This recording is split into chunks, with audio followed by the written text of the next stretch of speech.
You did it. You are amazing, and you are on day 20 of your new coach training, and we are just so excited for you because this is the beginning of an amazing adventure for you, and honestly, the sky is the limit, right? So like we mentioned in the limiting beliefs, dream big, go big. Anything is possible. If you can dream it, it can be your reality, right? If your unconscious mind can actually dream that, then you can make it come true. There's no doubt about that. That is just a proven fact. So hopefully you feel some clarity. Hopefully you feel like, okay, I have some people I can rely on, and I have some great tools in my toolbox now, and you can go with it. Now, obviously, you're also feeling some overwhelm, and that is just normal. That's just part of being a girl boss. And you have two choices there. You can view it as overwhelm and like, oh my goodness, I don't know where to even start. And honestly, we still go through those phases where it's like, oh geez, where to even begin? But when you come back to the foundation of what we do, take care of ourselves, help other people take care of themselves. Like when you come back to the foundation of that, it's easy. Our job is simple. We just have to be ridiculously consistent, and we have to be willing to challenge ourselves to step out of our comfort zone. One of our absolute favorite personal development authors is Mel Robbins. And I'm sure by now, throughout your training or throughout some of the team calls or things like that, you've come across her name. And she's the author of the book called The 5-Second Rule. And one of the things that I loved learning about so much, and it makes so much sense. So when you start feeling the overwhelm and anxiety that goes along with overwhelm, and I'm someone who suffered from depression and anxiety. I had severe postpartum depression. I'm sure that that's come up in conversation or in video before. And I still struggle with anxiety. It can bite me in the butt. The thing with that, though, is that when you're feeling overwhelmed, it's the exact same, or the feeling of anxiety, it's the exact same chemical reaction in your body as excitement. So if you can somehow transition that into the excitement of what you're building, of what you're growing, yeah, you're not going to be able to get everything done that you aspire to do in a day. That's just life, right? So pick your top 3 things for one day and get them done, right? And then you can celebrate your success instead of feeling so freaking overwhelmed by your giant list. Your giant list means that you are amazing. Your giant list or your overwhelm means that you have all of these fantastic ideas and information and tools that you want to implement, and now you just have to do that. So it's filtering through and picking 2 to 3 things a day, focusing on that, and then kicking ass. And that's it. Turn that anxiety of overwhelm into the excitement for possibility.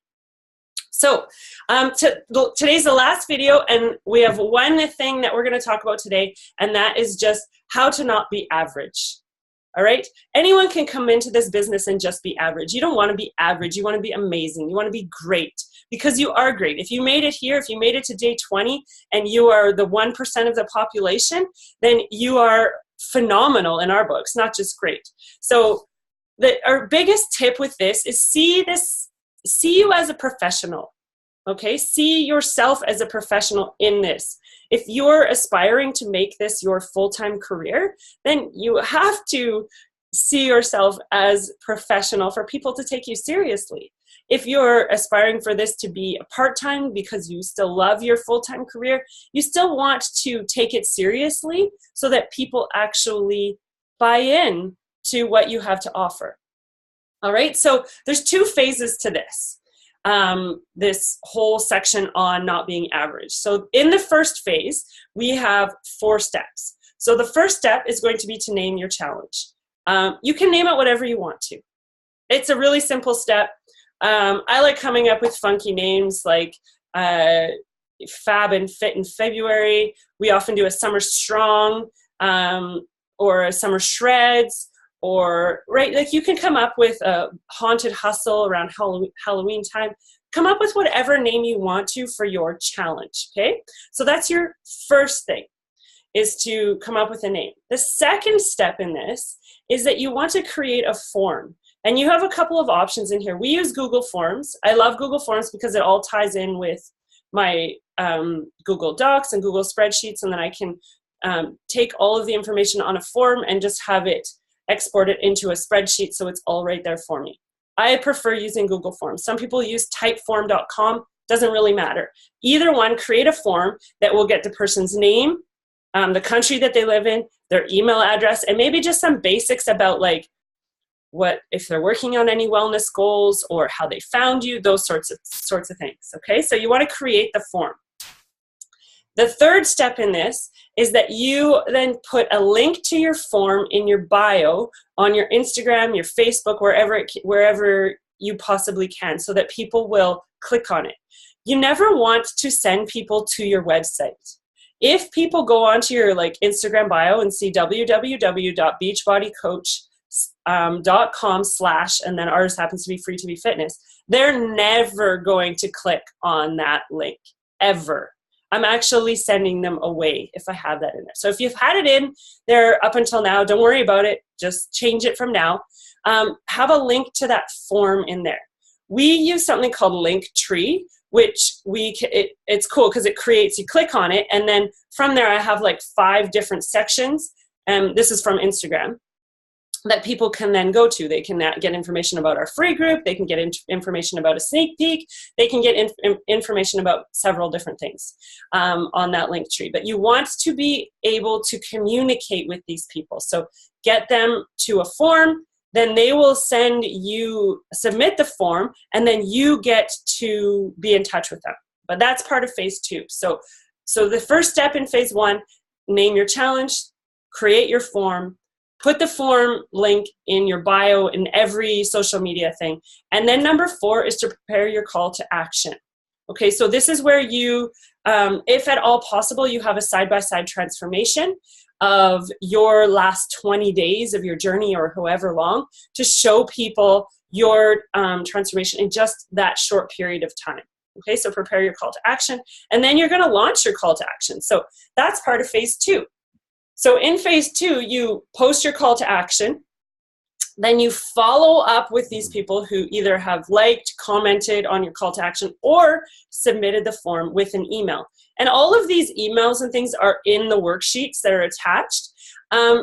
Again, take it and put it into your words, right? You never want to copy paste. People know right away when they get a copy paste message, which is one of the reasons that on Messenger, I love using Messenger because I love sending a voice memo, because I can't copy and paste a voice memo. So they actually know that I care, right? So you want to have a system of how you're going to be talking to these people. You're never just going to sign someone up on the first email. It just doesn't happen. You want to build some trust, build some connection through that, and all of that is in the templates in the worksheets that you can have a look at there, okay? So once you've had that conversation and that person is ready to sign up with you, and you've now found out, you have their email address, you know which country they live in, now you can have them choose their flavor of Shakeology for their startup, either their business startup kit or their challenge pack that they're joining with. And then you can use the Coach mobile app, which is how most people get signed up, because a link is generated, it goes directly to their email, and then they just complete the registration. And it's that simple. And then you can send them the welcome email, welcome them to the team, or send them the invitation to the challenge tracker app as well, and all of those steps. So everything is outlined in there, but those are the 2 phases that you want to work on now, so that you're not just average, right? You don't want to be that coach who just signs somebody up and then doesn't really put them in something hoping that they're actually going to do something with this amazing toolbox that they now have. And that's why we even have coaches, is because these programs work. Every single health and fitness program out there works. Every single one. It's just that people, A, don't finish it, and B, it's because they don't have the support. So we are the missing link. We are the key component to someone else seeing success in this, all right? So make sure that you are excelling at this instead of just being average. And we just want to say a huge congratulations for making it through to day 20. You are an absolute rock star. We hope that, like I mentioned earlier, we hope that you see this amazing amount of information as a chance for building your business, and that becomes exciting. And we also hope that you have felt how much we care, that we are real, genuine people that care about you and your goals in your life and your vision for your life and your plans, your hopes, your dreams. So we are literally just a message away, or your upline is literally just a message away. We can't wait to recognize you in the way that you want to be recognized, to shout you out, to see you soar. And our hope with this training is that you achieve success faster than we did. All right, that you have all of these amazing tools in place for you so that you can rock it right off the start. All right, thank you so much, everybody. You are a rock star. And again, we look forward to a future with you on Team FreeToBe.